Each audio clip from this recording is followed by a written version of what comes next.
We may now take our seats.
Your Excellency, the President of this great nation and the Commander-in-Chief of the Defense Forces, Dr. William Samoei Ruto, the Prime Cabinet Secretary, Honorable Musalia Mudavadi, the President, TDB, Admasu Tadesse, the Cabinet Secretary, Treasury, Professor Njuguna Ndung'u, all Cabinet Secretaries present, all Governors present, all Principal Secretaries present, all partners and captains of the industry, distinguished invited guests, ladies and gentlemen, Your Excellency, sir, with your permission, at this point, I would like to invite Mary Kamari to come and make some opening remarks. Let's put our hands together as we welcome her.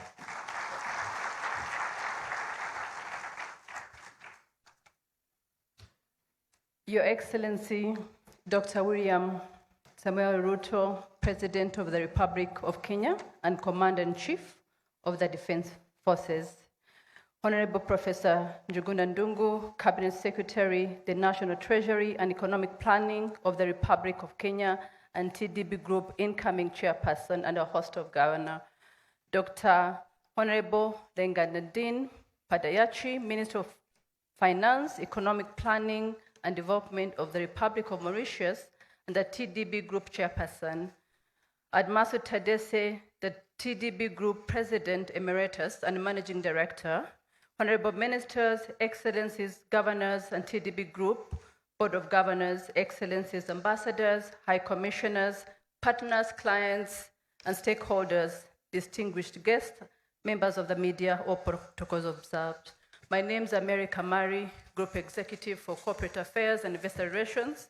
I would like to welcome you to the 39th Annual General Meeting of the TDB Group of Board of Governors, which we have the immense honor to have open today by none other than His Excellency, Dr. William Ruto, the President of the Republic of Kenya. Thank you, Your Excellency, for being with us today, despite your busy schedule. We deeply appreciate your time.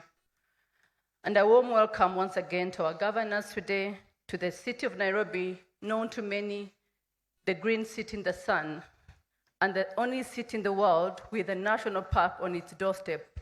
Some of us have been here for quite some time, still enjoying your country, Your Excellency. I'd like to extend appreciation to the National Treasurer and the Economic Planning of the Republic of Kenya, and Honorable Cabinet Secretary Professor Njuguna Ndung'u for hosting this year's TDB Group AGM. Your Excellency, Kenya is one of the founding members of TDB and has been one of the homes of the operations hub of our bank since mid-1990s. As you'll be hearing from our Group Managing Director, we have now moved our new home in Nairobi. Distinguished guests, our bank, TDB, has transformed into a group. As our speakers will hear from our president, is now 38 years old. I'm proud to say that our spirit of innovation and reforms we have enabled over the years have led to drive more economic, social, environmental impact in the region we serve, which now counts to 25 member states across our continent. This was made possible thanks to many of our people who are here today, our shareholders, our partners, and our clients. Your contribution is appreciated. Let me now share the program for today. We'll hear first the statement from our host, Honorable Professor Njuguna Ndungu, Cabinet Secretary, the National Treasury and Economic Planning of the Republic of Kenya. Welcome, sir.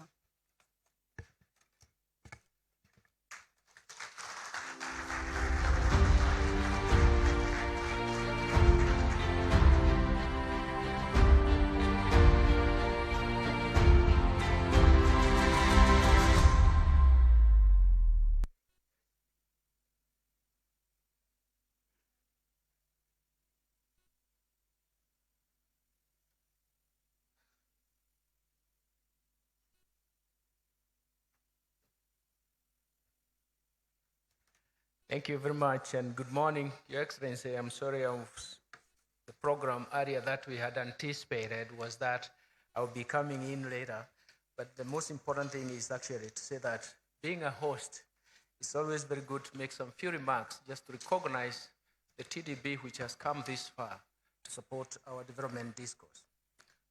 I will make sure that I recognize the protocol as set out. But most importantly, ladies and gentlemen, on behalf of the government of Kenya, I would like to warmly welcome you all to Nairobi, Kenya, and to the 39th Annual General Meeting of Trade and Development Bank Group, which is themed Agility and Adaptability for Sustainable Growth and Impact. And that for us is very, very critical coming from where we have come in this period of the perfect storm, the persistent shocks that have hit the African economies. Let me also acknowledge the virtual presence of the chair of the TDB Board of Governors, Dr. Padayachi, who is going to be virtually present. And he hosted us last year in Mauritius, and others who also have taken the virtual attendance. Fellow governors, the theme is very, very important for this annual general meeting. And we want to look into it in terms of adaptability and agility. And it resonates very well with Kenya at the current stage, which has adapted to several global negative economic shocks that have been persistent and have created a permanent effect in our economy. So we are trying to struggle and reform ourselves from that. The shocks have not only heightened risks and concerns, but also has presented us with opportunities to reboot our policy framework and efforts to build a more competitive economic environment. We do believe that this, driven by the African Continental Free Trade Area and the relationship that we have in COMESA, SADC, and the East African community, is going to play an important role to actually realize the opportunities through which we need to reform and recover our economy. We in Kenya are looking to do our best and our part as one of the financial hubs to help attract and support efficient investment into Africa, as well as trade in the bloc and create payments infrastructure that is going to be supportive of that. Fellow governors, regarding financing engagements with TDB, Kenya has worked closely with the TDB as a financial partner and has enabled investment in various projects that are very important in terms of areas of renewable energy, for example, the Turkana Wind Power Plant. It has supported our SMEs, it has supported our healthcare, it has supported the agro-industry and banking and finance, and more importantly, we are working towards the telecommunication and the real estate sectors.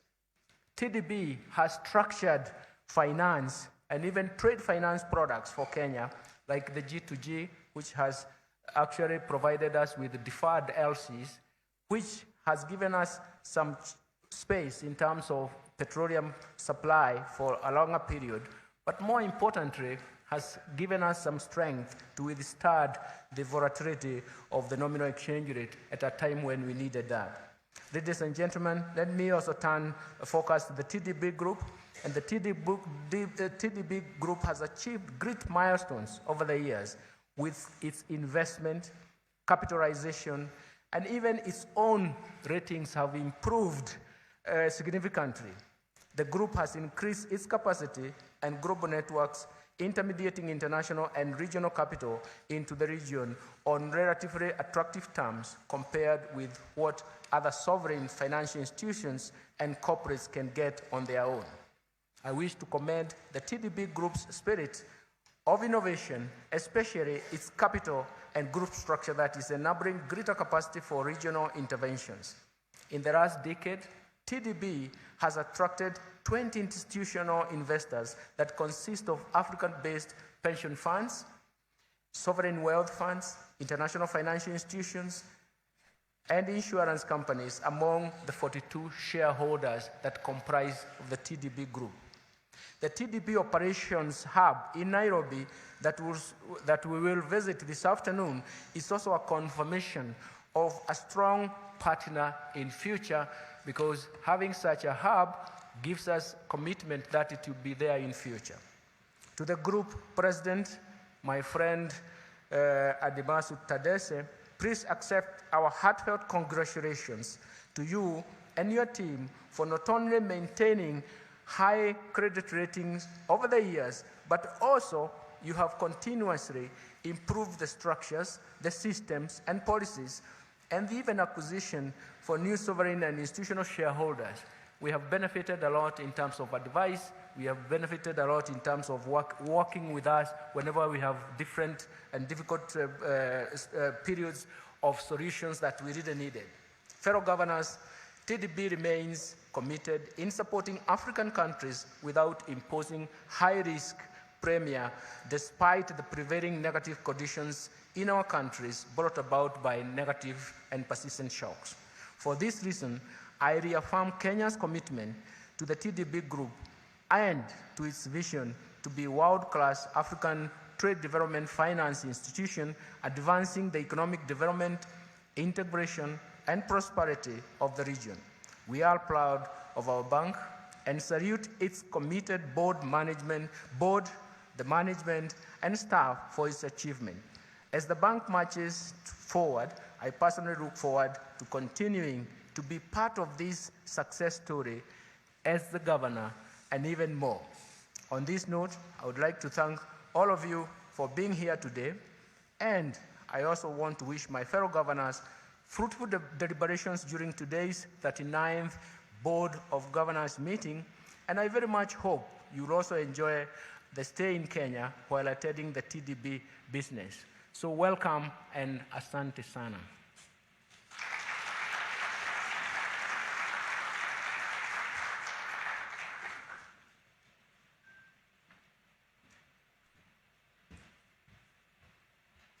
Thank you, Honorable Minister, for your remarks.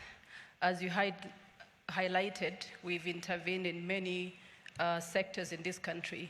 Your Excellency, one of the key landmark projects the President has always reminded us is Turkana Wind, and we take pride to have been not only an investor, but also a lender. This takes commitment, but also visionary leadership, and we thank our President for having done that. Thank you. May I now ask for your attention to listen to our TDB Group Board of Governors Chairperson, Dr. Honorable Renganadine Padayachi, Minister of Finance, Economic Planning and Development of the Republic of Mauritius. Thank you.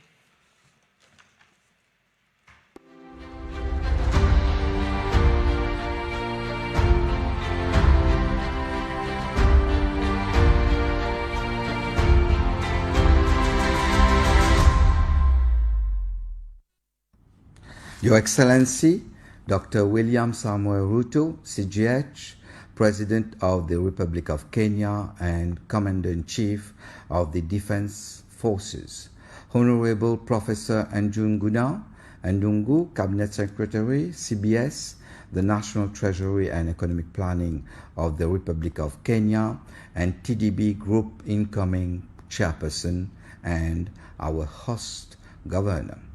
Admasu Tadese, TDB Group President Emeritus and Managing Director, Honorable Ministers and Excellencies, Governors of TDB, Excellencies, Ambassadors and High Commissioners, partners, clients and stakeholders, distinguished guests and members of the media, all protocol observed. Good morning. In my capacity as Chairman of the TDB Group Board of Governors, let me join Cabinet Secretary Professor Andrew Guna and welcome you all to this 39th Annual General Meeting of the Board of Governors of the Trade and Development Bank Group, albeit from a distance. I regret not being in Nairobi in person, but I'm pleased to be able to participate virtually. First and foremost, today I would like to express our deep appreciation to His Excellency President Ruto for gracing us and opening this AGM. His Excellency President Ruto has been a strong champion of regional economic integration. Ladies and gentlemen, this past year, TDB was honored with several prestigious awards from highly regarded entities such as the African Banker Awards, Global Finance, and Global Trade Review. These awards validate our unwavering commitment to excellence, impact, and sustainability in the region. I'm proud to tell you that our group has supported well over 1 million jobs, over half of which are held by women. We have also supported improved access to energy and infrastructure, industrialization, and also health and education. TDB Group contributes to the security of supply of essential commodities which are strategic to our stability and economic growth of our member states, while also promoting greater intra- and inter-African trade and regional integration. Likewise, the group co-finances its member states' strategic infrastructure plans to promote economic growth and supports forex-generating export sectors, local ownership, and import substitution. Furthermore, it contributes to our region's industrialization and the integration of our economies into global value chains while strengthening regional ones. An example is the financing of 5 cement plants in 5 different member states involving some $200 million. In addition, it works on reinforcing the continent's financial industry by working with local financial institutions through which it supports SMEs. Your Excellency, Mr. President, fellow governors, ladies and gentlemen, over and above its impact and service, it is uplifting to note that TDB has recorded strong performance in the various areas of portfolio and asset growth, as well as profitability and credit quality, standing tall among its peers.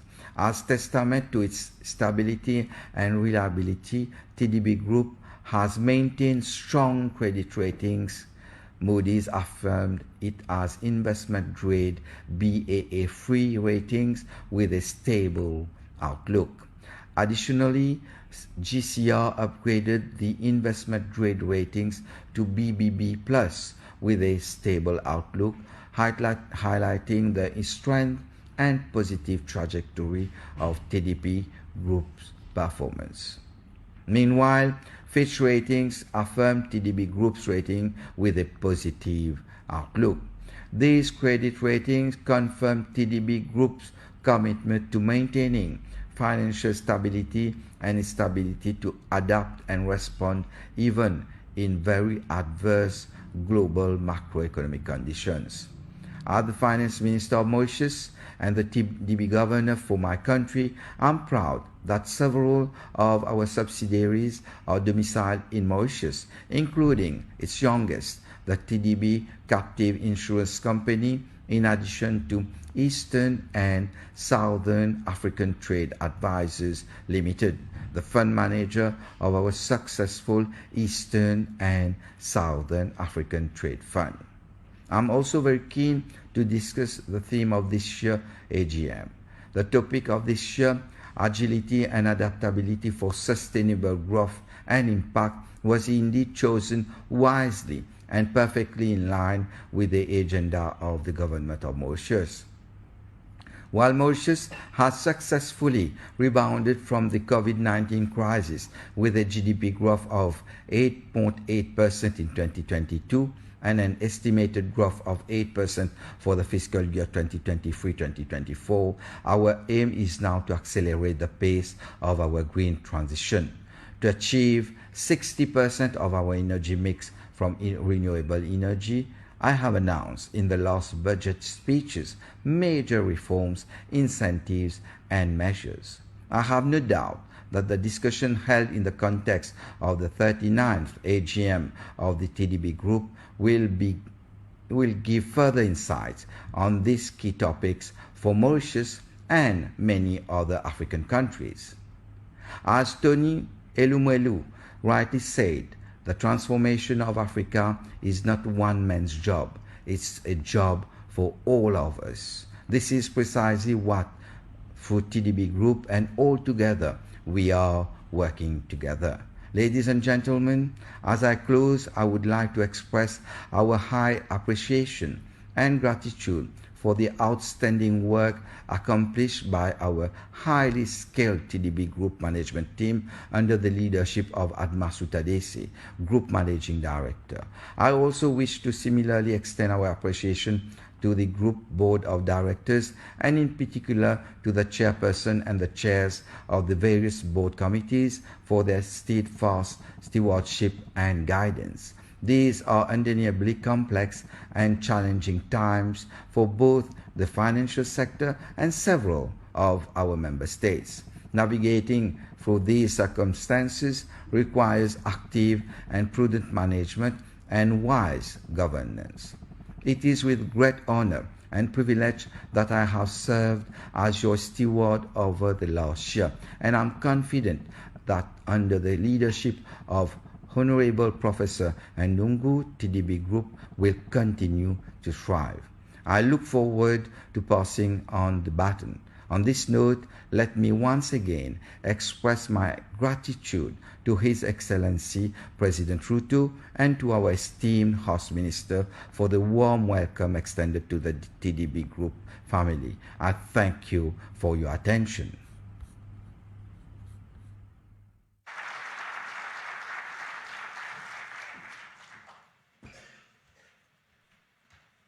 Thank you, Honorable, and the Chair of our board. As you heard, Your Excellency, despite the challenges that we faced, all of us, under his chairmanship, the bank was able to deliver great results and development impact, and also welcomed 6 new shareholders. Let me now take this opportunity to once again introduce our Group Managing Director and our President, Mr. Admasu Tadesse, to give his remarks. Welcome, Mr. President.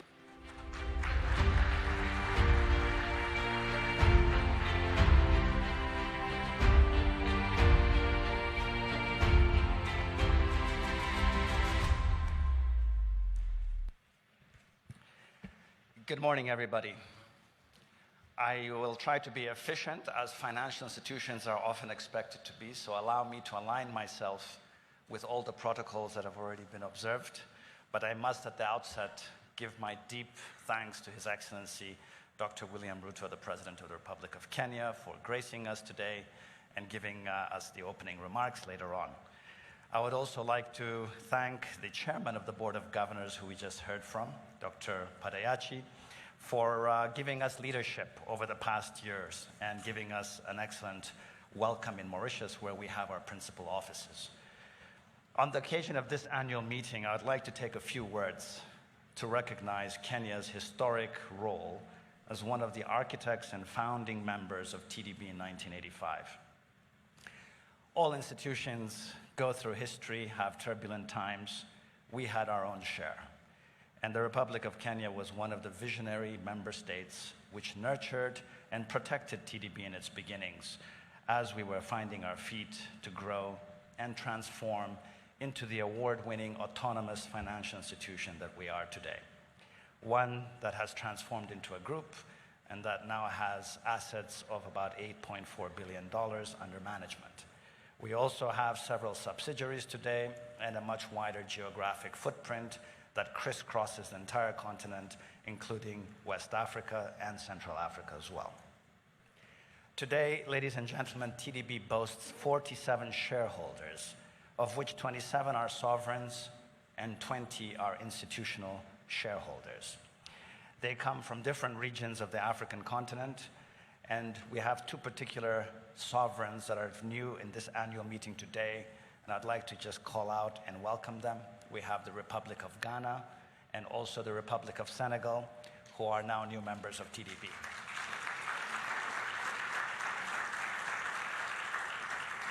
And for those of you who wondered why we love these two countries so much, yes, we do love them, but they also happen to be the respective homes of the African Continental Free Trade Area Secretariat, which is based in Accra, Ghana.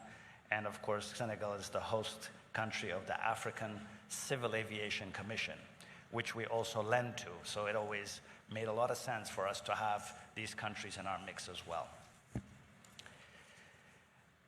I should also very quickly mention that we're delighted that the Republic of Botswana from SADC has also joined our membership. They come on the foothills of Mozambique and also one or two other countries in the sub-region there who had not been in our mix. And this just shows how we are coming of age as being the bank of the tripartite. The tripartite region, as you will know, refers to the COMESA Regional Economic Community, the East African Regional Community, and of course, the Southern African Development Community.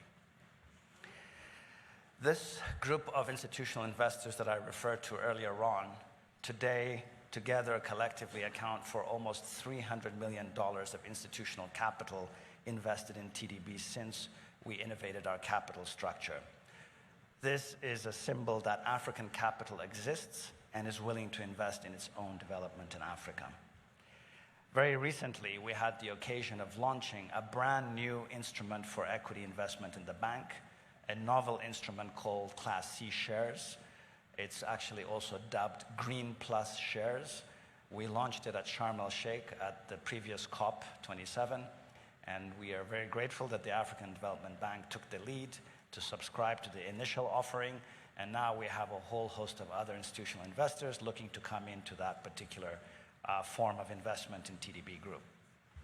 So this is us walking the talk of being committed to climate action. Your Excellency, Mr. President, esteemed governors present, distinguished guests, we are all very cognizant of the macroeconomic challenges which have affected our world since last year. Our Cabinet Secretary has made reference to this, but I would like to say that despite the challenges and the headwinds that we faced in the year 2022, we managed to record very strong performance yet again. Our institutional performance reflects a group performance that has several entities in it. I'd like just to take a moment to recognize the leaders of the different entities within the group. We have the CEO of the Trade and Development Bank, which is Michael Awori. Mr. Awori, if you can just stand up so people can see you.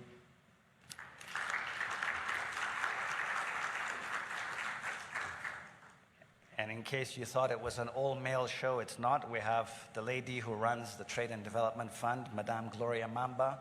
Gloria Mamba. And then we have Mr. Daniel Lamchun, who runs our Trade Finance Fund out of Mauritius. He's not here today, but we are happy to acknowledge him as well. And then the last entity within the group is our TDB Captive Insurance Company, which is spearheaded by Dr. Goodman Chakanyuka, who's also here today, if you can stand up.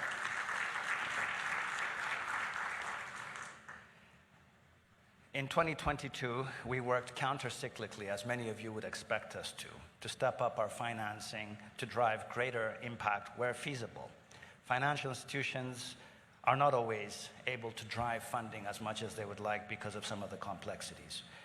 But our long-term project and infrastructure finance operations managed to register 17% year-on-year growth in our approvals for transactions in several economic sectors, including the renewable energy sector. 17% in a difficult year is notable. We're also pleased that through our trade finance window, we focused on tackling the disrupted supply chains and the disrupted trade flows that we all grappled with in the context of all the discontinuities worldwide. And we managed to boost our growth by 13% year on year in the trade finance space. Across our operations, we have delivered fit-for-purpose financing to a mix of clients. We serve not just governments, but also corporates and SMEs, as well as other banks within our member states. And we often do this in partnership mode. We syndicate with other financial institutions, with other development banks, with commercial banks, and we also crowd in insurance partners from within Africa and also London, the Lloyd's of London group, that is. We have also continued to observe high standards with respect to environmental and social safeguards, as one would, of course, expect from a DFI. At the end of 2022, I'm happy to say that 71% of our portfolio exposure was for transactions that posed low or no environmental and social risk. So we are also walking the talk in terms of observing the triple bottom line ethos of development finance. Against this backdrop of developmental returns that I've spoken to in project finance across various economic sectors, I would like to now turn to the matter of the bottom line. We are a financial institution. People are always very interested in the bottom line. And in this regard, I have referred to our asset size having reached $8.4 billion, but I'd like to happily share with you that we managed to record a net income for the year 2022 of $210 million. And we managed to maintain a healthy level of asset quality at 2.89% of NPLs. Our net income grew quite briskly. This number that I just quoted of 210 million is a 19% year-on-year increase. And that just shows how strongly we've managed to navigate the headwinds we have discovered in these years since COVID-19. This net income level, of course, does reflect in a very important ratio. We have shareholders present here. That turns out to a return on equity of 11.35%. That has been the return to shareholders. And for those of you who are in here who have not heard of the number, I hope you're smiling. I also wish to point out that our shareholders' capital and reserves year on year grew by 14%.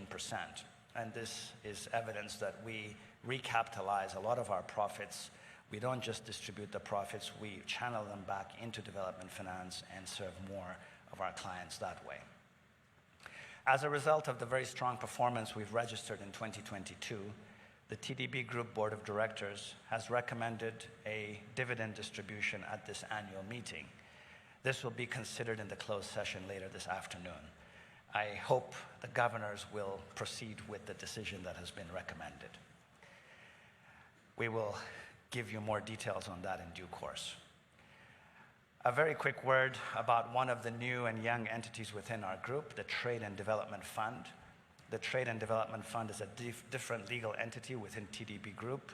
It was launched in 2020, about 3 years ago, to house and grow TDB's deeply concessional funding and grant funding for capacity building and technical assistance, as well as other programs we intend to launch in the future. Programs that will help refinance possibly debt positions of some of our member states on a best effort basis.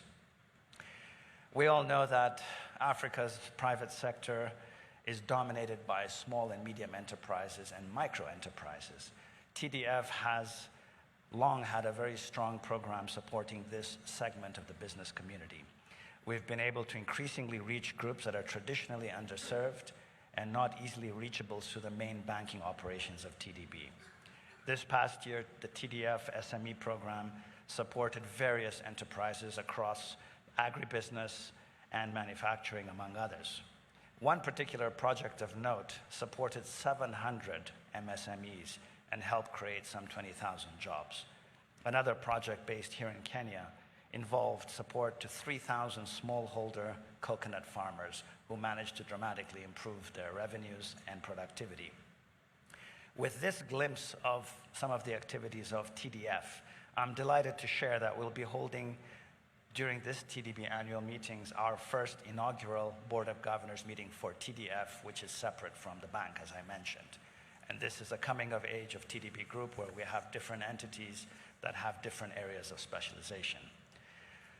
It would be remiss of me not to talk about our asset management operations.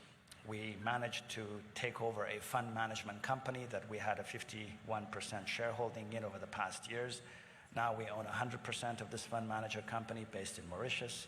This fund manager now manages a special fund that's sitting at not so much because it's a young fund, it's $150 million or so, but it's managed to deliver an absolute return of 15.35% in US dollar terms since its launch.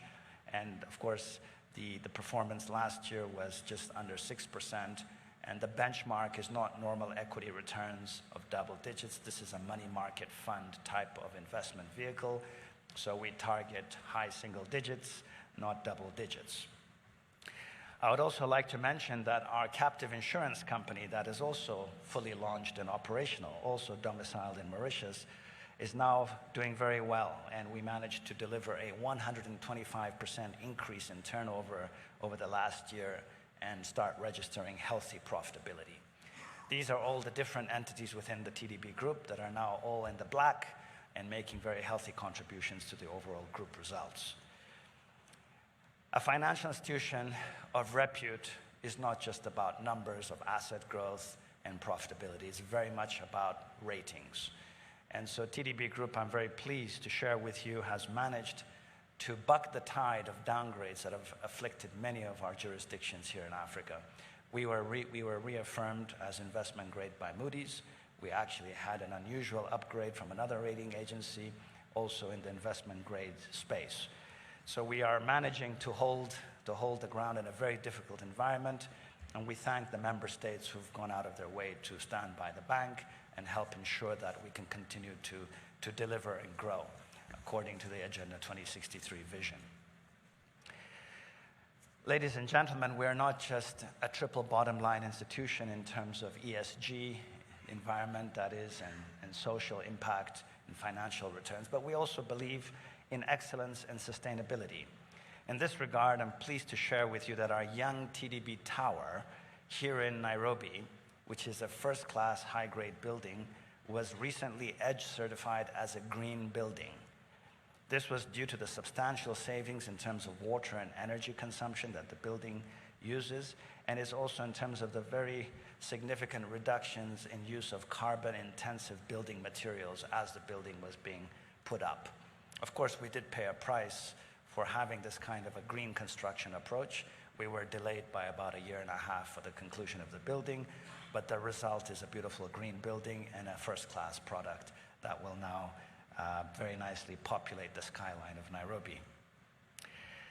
But I don't want to leave you with the impression that our new premises here in Nairobi is a big part of the TDB story in Kenya. It's not. We have a very strong footprint of impact here, as we do in other founding member states across the Eastern and Southern Africa region.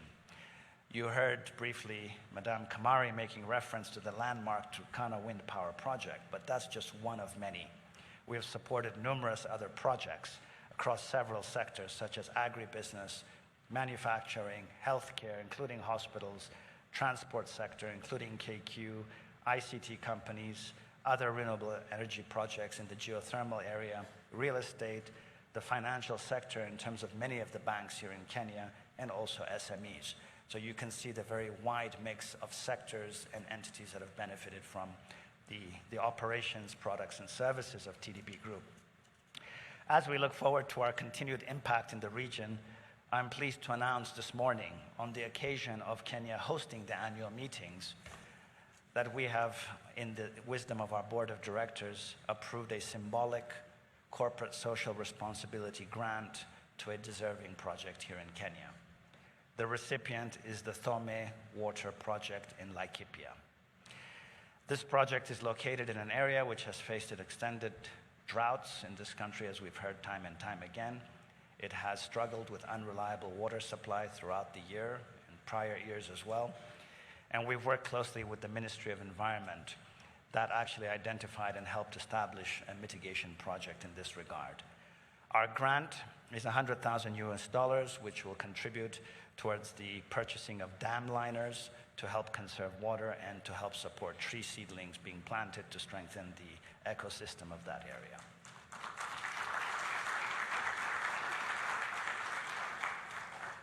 And before I invite the representatives of this very impactful project, I would like to very briefly once again give my heartfelt appreciations to the government of Kenya, led by His Excellency Dr. William Ruto, the good president, and of course the cabinet secretary who represents Kenya on our board of governors, for being a very strong member state in TDB and making our lives very easy to operate across the region from Nairobi.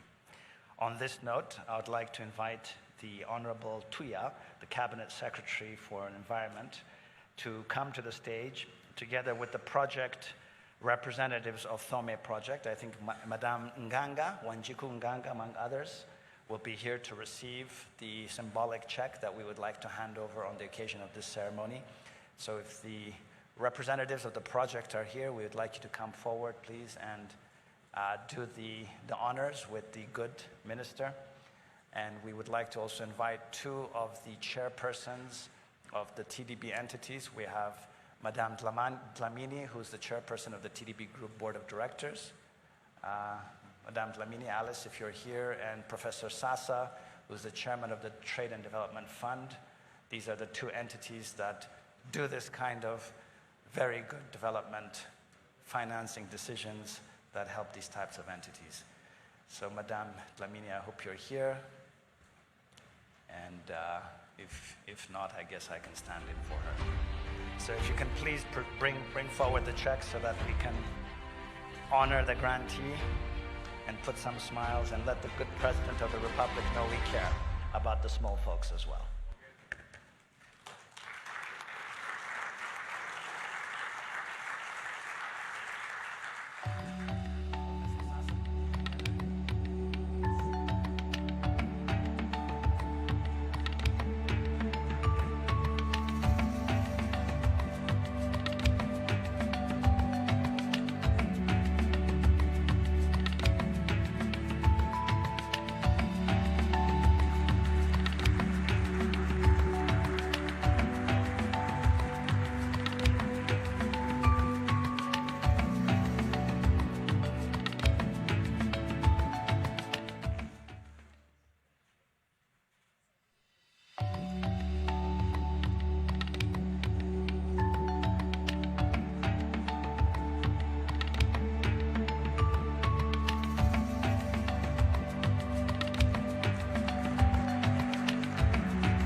Thank you, Group Managing Director, for your enlightening presentation.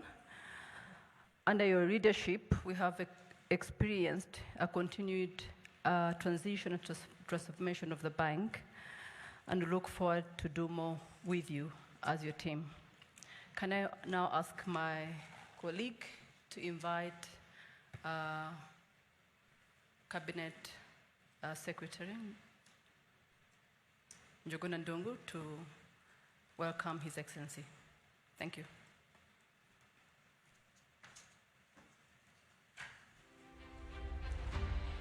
Thank you very much, and thank you very much for this morning. My task now is a little bit simpler. Mine is to invite His Excellency to make his keynote speech, but before I do that, you can see that I'm smiling because we already have my colleague is already smiling because he has some support. And the second thing is that I'm smiling because I have a potential check coming from the dividend. You can imagine that is awesome. So that is good for smiling in the morning. But Your Excellency, it gives me a singular honor and pleasure to welcome you to deliver your keynote speech to this gathering of the 39th annual general meeting of the TDB, which we really accomplish. We are happy for accomplishing some of the ambitious prospects and even development projects that we anticipate. Your Excellency.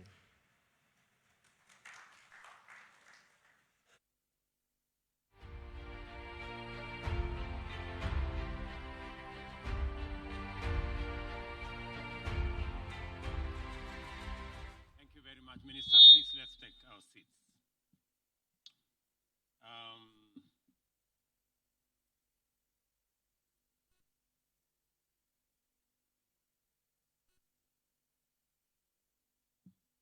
The current Chair, Minister of Finance, Economic Planning and Development of the Republic of Mauritius, and TDB Group Chairperson, Cabinet Secretary, National Treasury of the Republic of Kenya, Mr. Albert Muchanga, Commissioner for Trade and Industry, Africa Union Commission, Ministers present and TDB shareholders and representatives, my good friend, Mr. Ademasu Tadese, TDB Group President and MD, distinguished ladies and gentlemen, guests and visitors, good morning. Let me first take this opportunity to, on behalf of the people of Kenya, to be grateful to TDB Group for the presentation of the $100,000 to Tome Water project in Laikipia. I can confirm that they deserve every support. And it is true, they've gone through a difficult time of failed rains over the last 5 seasons. When I looked at the check, I was keen. The signature was missing. So please remember to sign. Remember to sign the check. Everywhere in the world, the challenge of effective leadership has always presented itself in terms of ability to successfully achieve development objectives in a dynamic and complex operating environment. At all times, sustainable development is expected to take place within a context characterized by increasingly devastating threats and weaknesses across all sectors. In our time, everyone interested in growing the economy by increasing wealth, creating jobs, eradicating poverty, and reducing inequality has to confront the fundamental challenge of an increasingly tight fiscal space and the emergence of rapidly mutating and highly complicated new threats. All these threats have been explained to us today in the morning, from what happened with COVID all the way to the very unlikely, or so it was thought, war in the middle of Europe, and all the other things in between, and especially the big threat of climate change. The cumulative burden of these challenges and threats can encumber economies to be so oppressive that pessimistic assessments of the prospects of growth become mainstream, and the idea that some regions of the world are not doing well at all begin to take root. It is true that post-colonial Africa struggled to develop because it had very limited resources to liberate its economy from institutions that were extractive by design, a low industrial capacity that ensured that raw materials were mainly exported, minimal economic diversity, and of course, the challenge of political instability. Efforts to acquire resources to break out of this vicious circle of underdevelopment and poverty only plunged many of our economies into an inescapable debt trap, which reduced the resources available to initiate progressive programs and policies, and at the same time made governments more vulnerable to natural as well as human threats across many sectors. The nomenclature of economic classification and development categories is quite telling, with least developed countries and heavily indebted poor countries becoming normalized methods of describing post-colonial Africa and other states of the global south.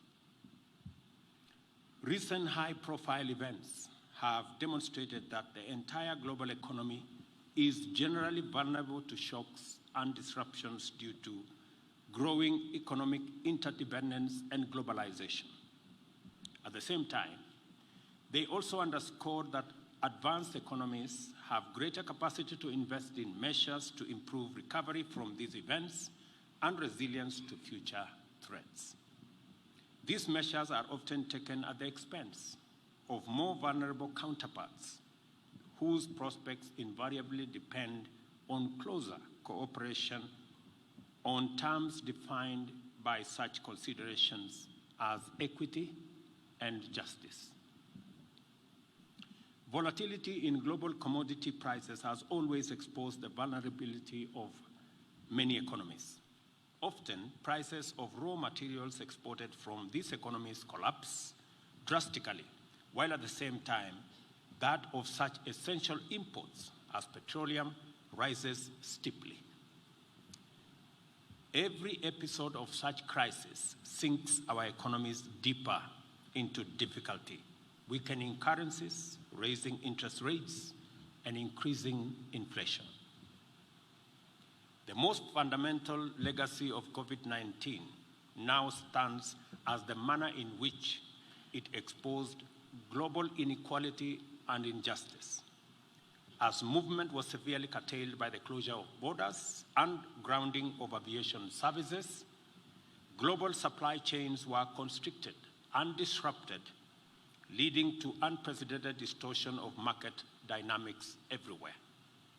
Many developed industrial nations immediately redirected investments towards the development of essential supplies, including vaccines and protectives, which were stockpiled, exposing importing countries to a near catastrophe.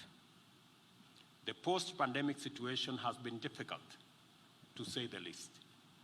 We are still on a recovery path, rebuilding after the devastation of tourism, transport, and export sectors.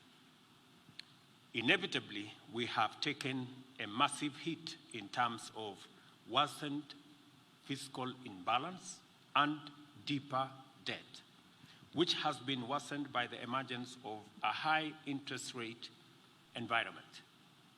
The geopolitical tension that exploded into open conflict in Ukraine have also intensified this very difficult situation. But that is not the end of the matter for Africa. Our plate is stacked much higher with urgent and serious problems.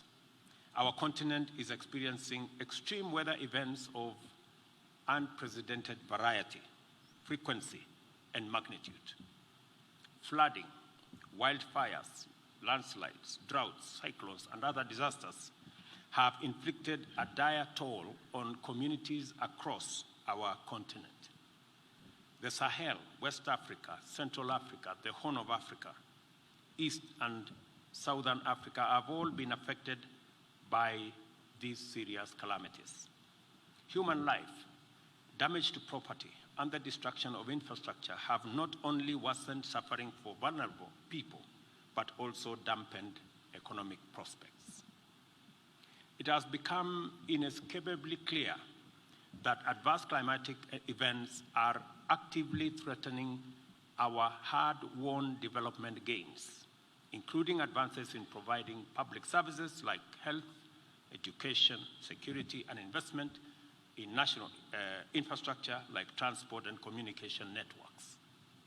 Reflection on these matters have also defined a critical weakness in the prevailing thinking in development and climate action, which treats the two imperatives as separate and related undertakings.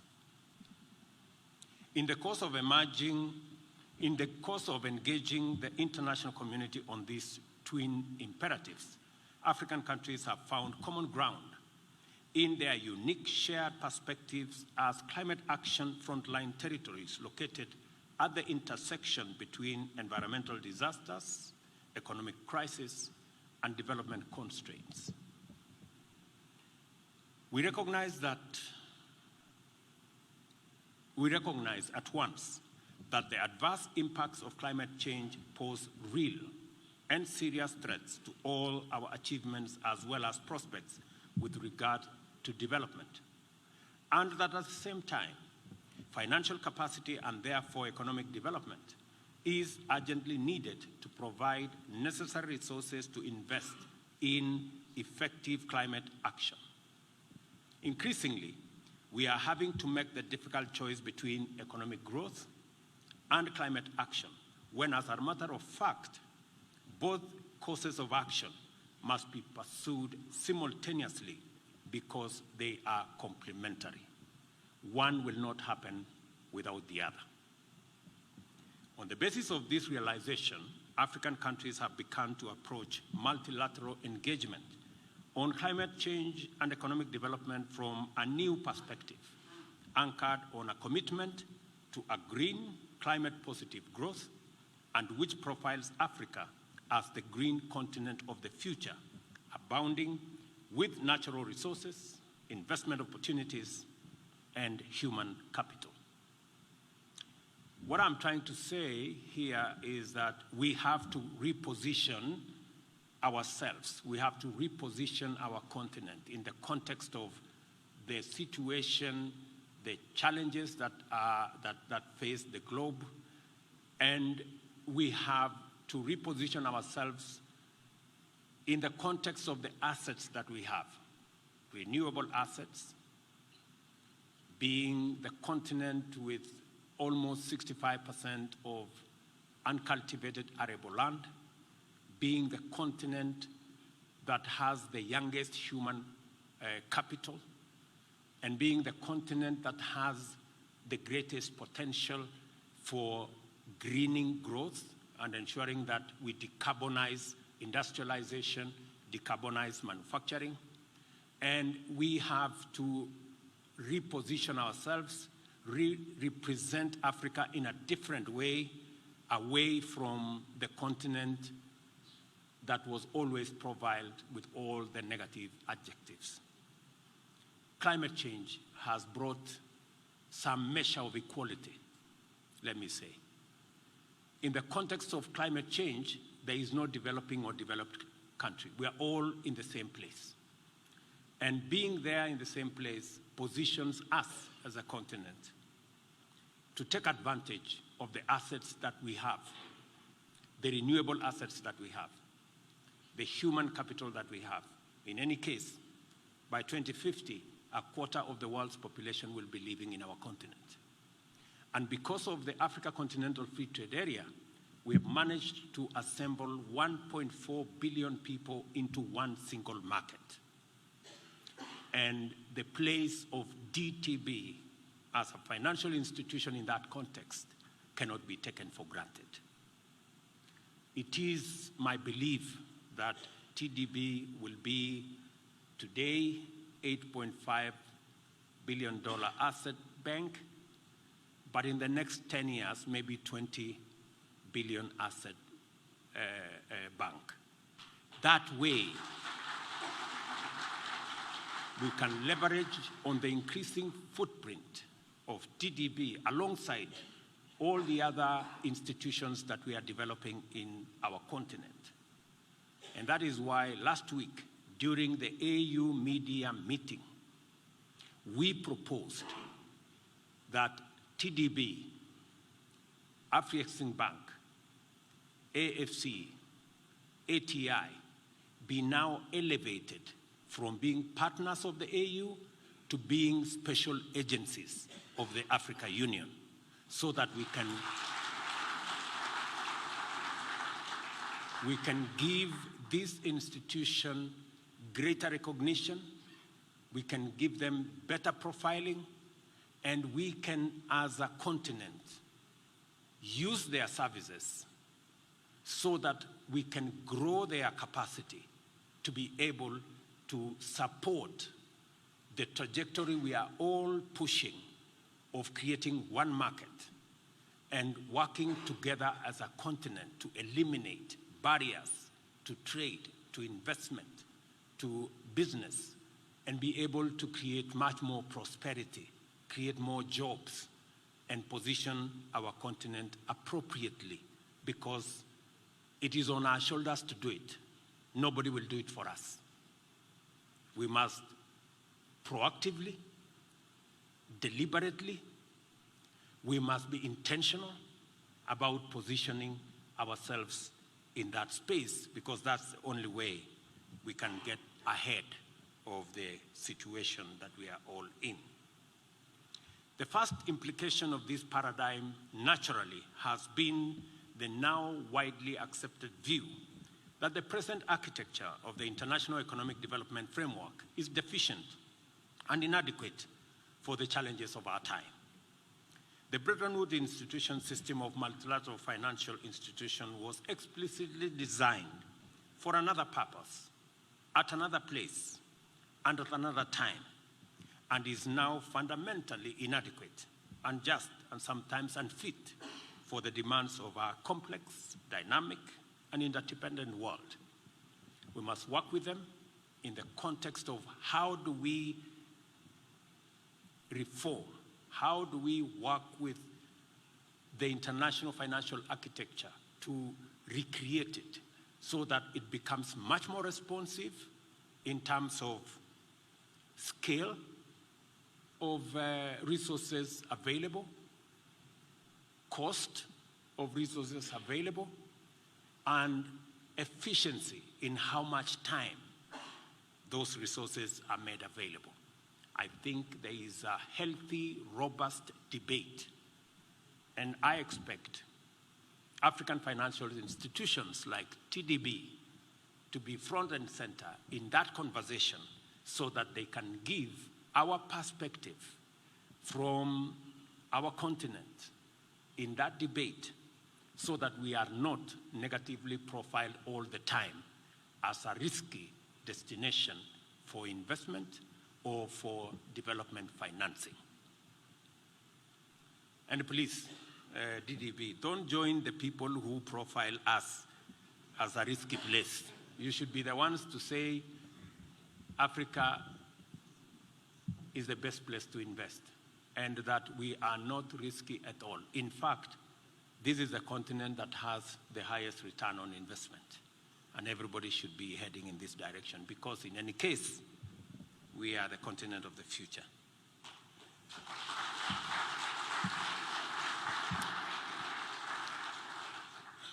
At the International Monetary Fund, European nations took 160 billion of the 2021 issue of special drawing rights, compared to African countries' cumulative amount of 34 billion.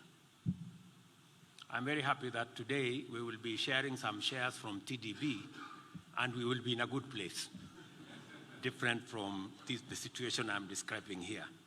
An institutional blueprint which administers development financing this way must be changed urgently, and one made that is fit for purpose. The urgent need for socio-economic transformation must therefore translate into an even more urgent need to redesign the international financial institutions and also design and implement a wholly new global green bank to mobilize resources globally and administer them in a truly inclusive, representative, democratic, and equitable manner. Is that all we need to meet the fierce urgency of now? Hardly. The Pan-African aspiration for socio-economic transformation based on Agenda 2063 looks at African solutions as the primary intervention in confronting African problems. At the forefront of this agenda is regional and continental integration aimed at unlocking Africa's potential on a scale that will make our continent the epicenter of a new industrial age. The Africa Continental Free Trade Area is both a continental and a global game changer. Its scale is unprecedented. The upshot is that it has already inaugurated a market with a population of 1.4 billion people, of the world's youngest people. The critical imperative in integration is the elimination of barriers and borders and the intensification of connectivity through road, rail, port, and fiber optic networks. Investment opportunities are clear and compelling and also abundant in our continent.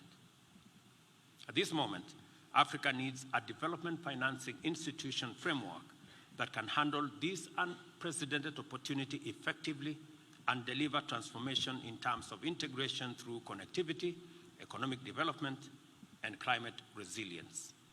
This is why I am proud to be here today to celebrate with the Trade and Development Bank. TDB has demonstrated to us that it has been studying the African development landscape and evolving to meet its challenges. As a result, it has been growing and evolving steadily. The journey from the PTA Bank to TDB Bank has not been one of mere rebranding or superficial change. Our region signaled its irrevocable commitment to expand and accelerate economic integration when the preferential trade area transformed into COMESA for East and Central Africa, and its financial arm, the PTA Bank, followed. Only a decade ago, TDB had an asset base of US $1 billion. It has since experienced a tenfold, almost, expansion of its asset base and is active across global financial markets, including New York, London, UAE, China, India, and Japan. The bank also has a commanding footprint across the continent with presence in Mauritius, Zimbabwe, Ethiopia, the Democratic Republic of Congo, as well as its headquarters in Burundi. Most encouragingly, it is gaining visibility as a strong investor in strategic development projects. You've heard about the Lake Turkana wind power, and an effective partner in economic transformation. In fact, we in Kenya have witnessed the bank's capacity, dynamism, and expertise from close quarters. As a nation undertaking an ambitious trade agenda under the bottom-up economic transformation agenda, as well as a continental and global leader in green and renewable energy, it has been encouraging to have the TDB as a partner in mobilizing financing for various initiatives and projects. For instance, the bank collaborated with other partners, including commercial banks, to successfully arrange and disburse more than $500 million of trade financing to various entities and long-term capital for SMEs. The bank has also been an active supporter of many local enterprises in cross-border investment, thereby promoting the integration agenda both in word and also in deed. As a founding member and one of 46 sovereign and institutional shareholders of the bank, we are proud of TDB's growth and transformation. As an African success story, TDB not only anchors our aspiration for regional and Pan-African integration, it repositions Africa as the emerging site of global transformation and complements our agenda of redefining our continent as the home of abundant opportunity and potential. This capacity to profile Africa effectively in terms of more possibilities and less limits is a significant contribution that unites the Sustainable Development Goals, Agenda 2063, the Africa Continental Free Trade Area, and a new approach to effective climate action and economic transformation. On this 39th annual meeting of the Trade and Development Bank, I see promise and I also see opportunity. I take this opportunity to appreciate the leadership of my good friend, Mr. Admathu Tadese.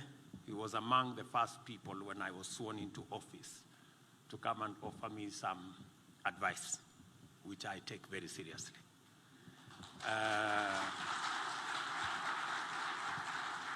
Mr. Managing Director, I credit you for your great leadership and vision and the leadership you have provided to your team at the TDB, and you have our support as Government of Kenya and as a shareholder in your great institution.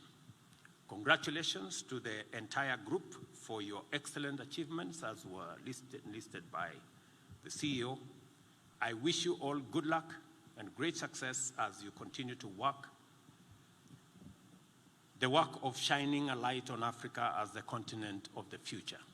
You have all our support, and I am also, like Professor Ndungu, looking forward to the dividends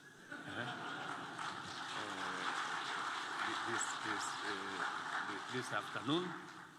And to all the good people who have come from different parts, and even the people who are joining from Ghana and from Senegal, we welcome you to this institution, and we look forward to working with you and making sure that we build a financial institution that will support the development of our continent, the progress of our countries, and to support what we must do to create opportunities, create jobs, create enterprise, and make sure that we deal with the challenges of underdevelopment and deal also with the challenges of poverty and create wealth for our nations. You have all our support, you have all our encouragement, and whatever it is that we can do at the policy level, please let us know so that we can support these institutions